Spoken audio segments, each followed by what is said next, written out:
Et ça part sur des tsukune. Ce sont des petites boulettes de poulet japonaises qu'on va venir lustrer avec une magnifique petite préparation. Sortez vos couteaux et vos pics à brochettes, c'est parti.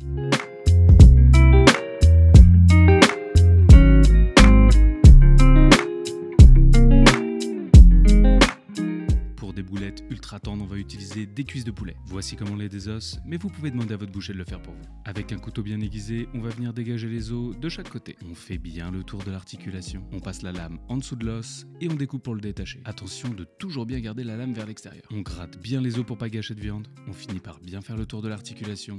Et magie, vous venez de désosser une cuisse de poulet. C'est un peu d'entraînement, mais vous verrez, c'est très satisfaisant. On ne va pas avoir besoin de la peau pour cette recette, on la met de côté. Alors attention, là je la joue à l'ancienne en faisant la découpe du poulet au couteau, mais franchement, je le dirai à personne si vous le faites au mixeur. Mais le mixez pas trop longtemps, on ne veut pas une pâte, mais garder de la texture. Si vous le faites au couteau, pensez à le travailler assez longtemps pour avoir des bouts tous de la même taille. Quand on a la bonne texture, on débarrasse la viande dans un cul de poule, on nettoie bien son plan de travail et on continue la danse avec les cébettes. Idem, vous pouvez les ajouter au mixeur, mais ici on va se les jouer très finement au couteau. Petit tips pour hacher facilement avec un couteau, faire un mouvement de balancier en s'appuyant sur l'arrondi de la lame. La cébette c'est fait, on débarrasse. Je vais ajouter des feuilles de shiso, c'est incroyable en termes de goût. Vous pouvez en trouver dans les épiceries japonaises et si vous n'en trouvez pas, je vous conseille de remplacer par quelques feuilles de menthe. Comme pour le reste des ingrédients, on pense à bien hacher finement. Pour ajouter encore plus de moelleux à la préparation, on va y verser un peu de chapelure panko. Vous pouvez également le remplacer par du pain de mie mixé. C'est l'heure de sortir ses petites mains et on malaxe tout ça. Étape très importante, mélanger pendant 5 vraies bonnes minutes. Il faut vraiment que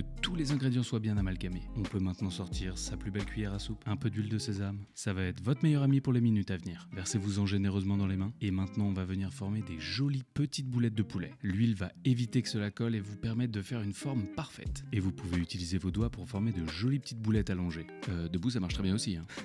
Et hop, une demi-heure 45 minutes au frais. Vous en faites pas, pendant ce temps-là, on va avoir du taf. On va préparer le taré. C'est un mélange magique qui va venir enrober nos boulettes. On a besoin de quelques ingrédients, mais vous allez voir, ça vaut le coup. On commence par râper très finement de l'ail. Je suis pas sponsor, mais utilisez une microplane. Ça va vous changer la vie. Si vous n'en avez pas, le pressail ça marche très bien, mais on ne veut surtout pas de gros bouts d'ail. On s'attaque ensuite au gingembre, on veut l'équivalent d'un pouce. Et petite technique pour enlever la peau, le bout d'une cuillère. Vous allez voir, ça part tout seul. Bon, cette fois-ci, même avec le pressail, ça va être compliqué. Je vous conseille une râpe.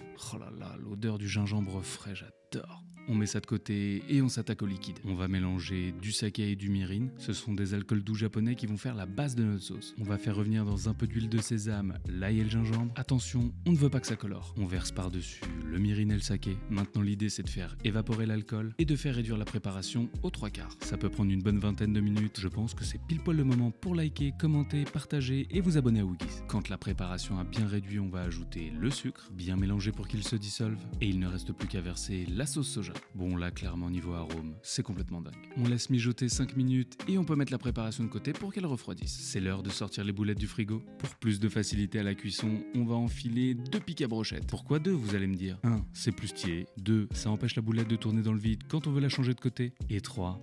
Il n'y a pas de 3. Quand la poêle et le filet d'huile sont bien chauds, on ajoute les boulettes de poulet. L'idée c'est de créer une belle croûte de chaque côté sans qu'elle brûle. D'ailleurs là je les fais à la poêle mais vous pouvez tout à fait les faire au barbecue. On fait revenir 3 à 4 minutes de chaque côté et en fin de cuisson on va venir les lustrer avec notre magnifique taré. À partir de ce moment là c'est très important de passer sur feu doux. Sinon le liquide va brûler et ça va être vraiment amer. Non mais regardez-moi ça là. Et attention pour déguster ces petites merveilles, on va se claquer un merveilleux jaune d'œuf avec un trait de sauce soja dans un petit récipient. On peut déposer à côté nos tsukune méga chaud et un petit coup de pinceau parce qu'on est des petits fous.